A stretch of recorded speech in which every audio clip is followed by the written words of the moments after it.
Greetings world. We are Anonymous. Today we talk about the one rule for life. Fact check. Kant was one of the most influential thinkers in modern history. His philosophy of morality doesn't just have lofty theoretical implications. We can apply it to our everyday lives as well, depending on your perspective. Immanuel Kant was either the most boring person on the planet or a productivity hacker's wet dream. For over 40 years, he woke up every morning at 5 a.m. and wrote for exactly 3 hours. He would then lecture at the same university for exactly 4 hours. He followed that up with lunch at the same restaurant each day. Then, in the afternoon, he would go on an extended walk through the same park, on the same route, leaving and returning home at the exact same time. Every day. Kant spent his entire life in Königsberg, Prussia. I mean that literally. He never left the city, despite the sea being an hour away. He never saw it. Kant was efficiency personified. He was so mechanical in his habits that his neighbors joked they could tune their clocks based on when he left his apartment each day. He would leave for his daily walk at 3:30 p.m., have dinner with the same friend every evening, and return home to finish work and go to bed at exactly 10 p.m. It's easy for us to scoff at a guy like this. What a dweeb. Seriously, get a life, dude. But Kant was one of the most important and influential thinkers in modern history. He did more to steer the world from his single-room apartment in Prussia than most kings and armies ever did before and since. 2. Table of Contents. Kant's legacy. The one rule. The moral implications of Kant's rule. The impact of Kant's philosophy. Need help figuring out what to give a fuck about? Kant's legacy. If you're living in a democratic society that protects individual rights, you have Kant to partially thank for that. He was the first person to ever envision a global governing body that could guarantee peace across much of the world. He described space/time in such a way that it inspired Einstein's discovery of relativity. 3. He came up with the idea that animals could potentially have rights.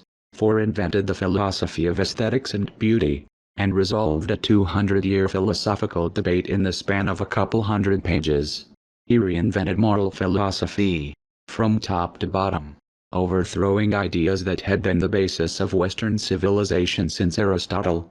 Kant was an intellectual badass. If brains had balls, Kant's would have been made out of steel. His ideas, particularly about ethics, are still discussed and debated in thousands of universities today. And that's what I want to talk about. Kant's moral philosophy, and why it matters. Now, I know what you're saying. Really, Mark? Moral philosophy?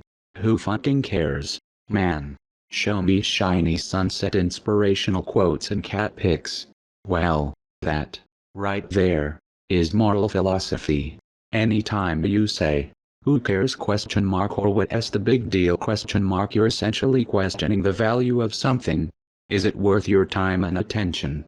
Is it better/worse than something else? These are all questions of value. They all fall under the umbrella of moral philosophy. Our moral philosophy determines our values, what we care about and what we don't care about, and our values determine our decisions, actions, and beliefs. Therefore, moral philosophy applies to everything in our lives. Got it? Good. Moral philosophy. Because if you have to ask, you probably need it. Kant's moral philosophy is unique and counterintuitive. Kant believed that for something to be good, it had to be universal. That is, it can't be right to do something in one situation and wrong to do it in another. If lying is wrong, it has to be wrong all the time. It has to be wrong when everyone does it. Period. If it isn't always right or always wrong, then that cannot be a valid ethical principle. Kant called these universalized ethical principles categorical imperatives, rules to live by that are valid in all contexts, in every situation, to every human being. Well, holy shit. Universal laws that dictate all morality for every human being. Sure, want fries with that?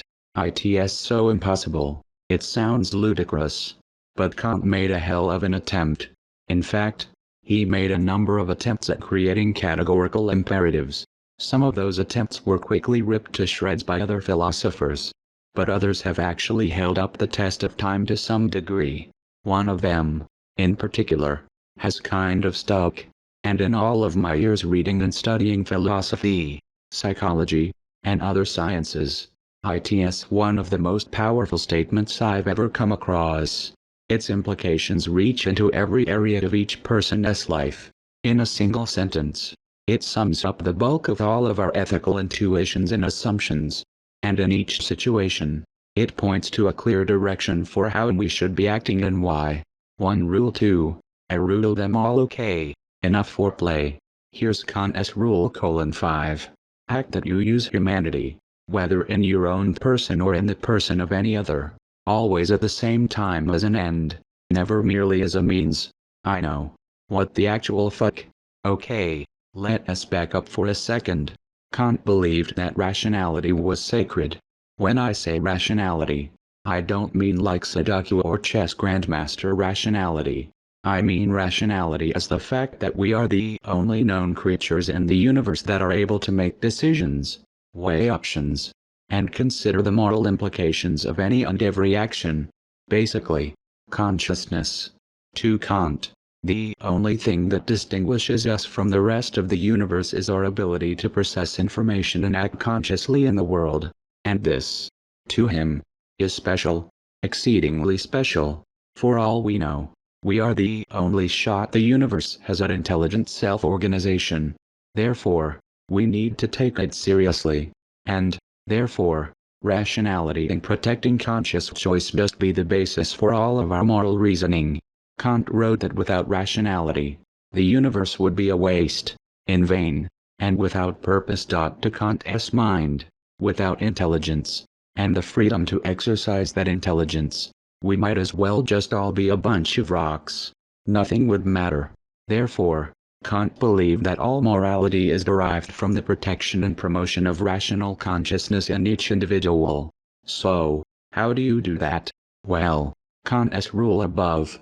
Let us restate Kant's rule in more modern language to make it more easily digestible. Each person must never be treated only as a means to some other end, but must also be treated as an end themselves. If this version of Kant's rule makes sense to you, click the following gray box.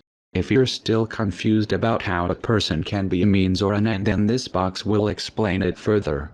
Helpful gray box for people who are still confused by what means and ends are. Let us say I'm hungry and I want a burrito. I get in my car and drive to Chipotle and order my usual double meat monster that makes me oh so happy on a weekly basis. In this situation, eating the burrito is my end goal. It's ultimately why I'm doing everything else: getting in the car, driving, buying gas, and so on. All of these things I do to get the burrito are the means, i.e., the things I must do in order to achieve my end. If you call a friend to find out how they're doing, calling them is a means. Finding out how they are doing is your end. If you leave a party early so you can wake up early in the morning, leaving the party is the means, and waking up early is your end. Means are things that we do conditionally. I don't want to get in my car and drive, but I want a burrito. Therefore, driving is the means to my burrito end. An end is something that is desired for its own sake. It is the defining motivating factor of our decisions and behaviors. If I wanted to eat a burrito only because my wife wanted a burrito and I wanted to make her happy, then the burrito is no longer my end. It is now a means to an even greater end, making my wife happy. And if I only wanted to make my wife happy so I could hopefully get laid tonight, now my wife's happiness is a means to a greater end of sex. Likely that last example made you squirm a bit and think I'm kind of a dirtbag. And that's exactly what Kant is talking about. His argument his rule states that treating any human being as a means to some other end is the basis of all unethical behavior. So treating a burrito as a means to my wife's end is fine. It's good to make your spouse happy sometimes. But if I treat my wife as a means to the end of sex, then I am now treating her as a means. And, Kant would argue, that is some shade of wrong.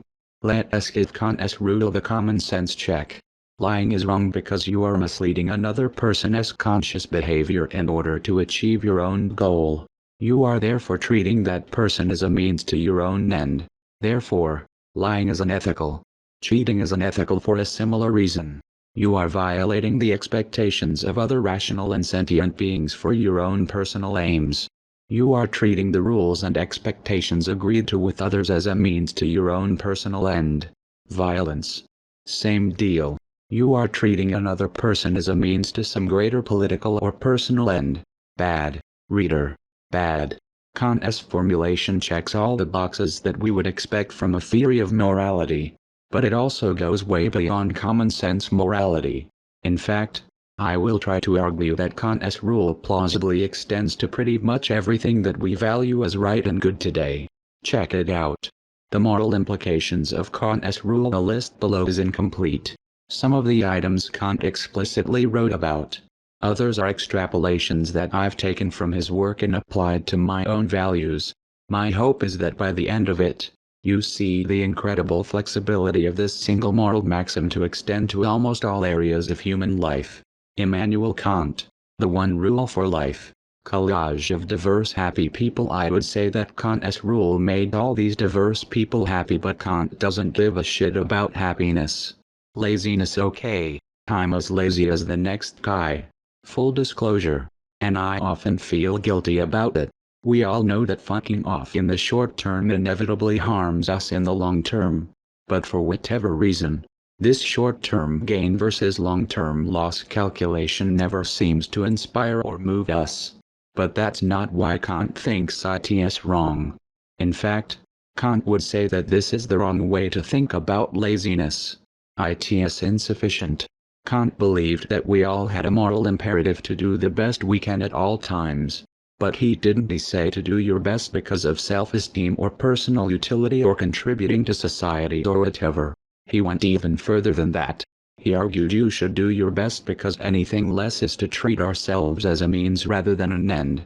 Yes, you can treat yourself as a means as well.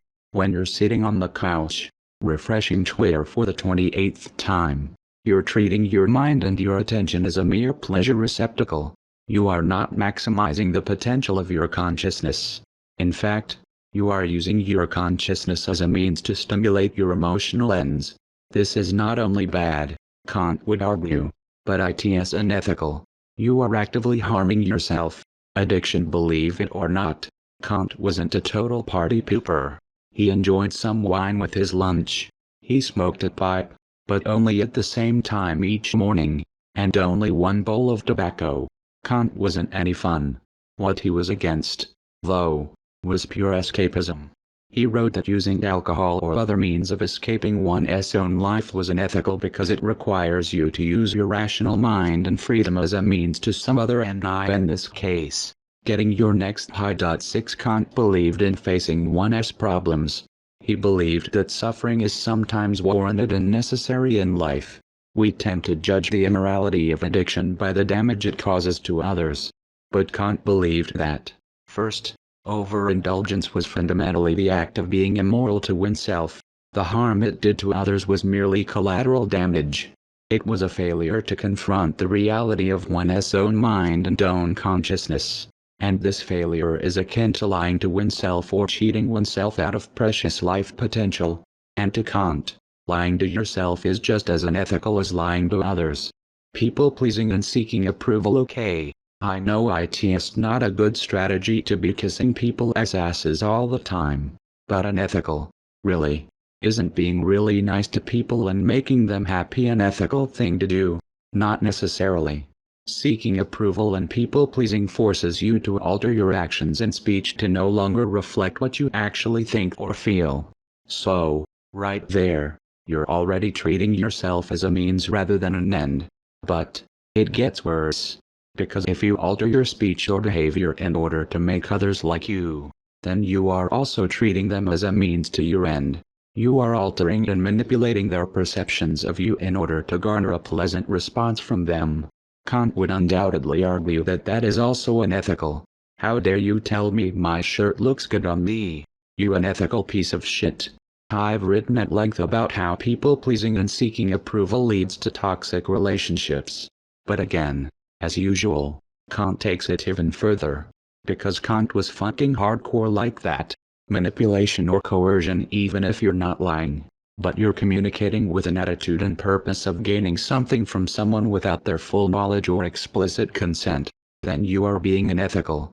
Kant was big on fully informed consent. He believed it was the only way for there to be healthy interactions between individuals. It was radical for his time, and it's something that people still struggle to accept today. There are two areas in the modern world where I think the consent issue is huge, and Kant would have a lot to say about it. The first is obvious: sex and dating. Under Kant's rule, anything short of explicit, fully informed, and fully sober consent is ethically out of bounds. This is a hot-button issue today, and I personally think people make it far more complicated than it needs to be. It basically means be respectful. People assume this means asking for permission 20 times on a date. It's not. All you have to do is state how you feel, ask them how they feel, and then respect whatever response comes your way. That's it. Not complicated. Respect was also sacred within Kant's moral framework because Kant believed that all conscious creatures have a fundamental dignity that must be respected at all times, and by everyone. For Kant, consent was the act of demonstrating respect. Anything that didn't lead towards consent between two people was, to some degree, disrespectful. I know that makes Kant sound like an angry grandmother, but the implications of the consent issue are far-reaching and wide, touching every human relationship we have. How to focus on what matters. Ever wondered what's worth caring about? I've got a free 50-page ebook on how to figure that out. Drop your email in the form below to get it. The other modern area that is problematic is sales and advertising. Pretty much every marketing tactic is built around treating people as a means to some end, making money. In fact, Kant struggled much of his life with the ethical implications of capitalism and wealth inequality. He believed that it was impossible for anyone to amass a fortune without some degree of manipulation or coercion along the way. Therefore he was dubious of the entire system. He was an anti-capitalist per se. Communism didn't exist yet, but the staggering wealth inequality of his time did make him uneasy. He believed anyone who had amassed a fortune had a moral imperative to give much of it away to the starving masses. 7. Bigotry. Might as well throw it in here, especially since Enlightenment thinkers were infamous for having pretty racist views, which were common in their time.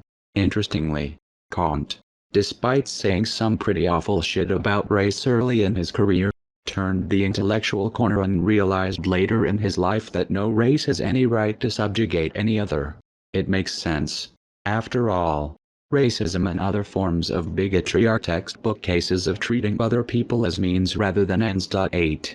Kant came to the conclusion that if all rationality is sacred, then there's nothing permitting Europeans special privileges over any other nations or races. He also became vehemently anti-colonialist. Kant argued that regardless of race, the violence and oppression required to subjugate populations would destroy people as humanity in the process. It was the ultimate unethical institution. This was radical for the time. Radical to the point of being considered absurd by many. But Kant reasoned that the only way to prevent war and oppression was to form an international government that organized and bound nation-states together. Centuries later, the United Nations would be largely based on his vision.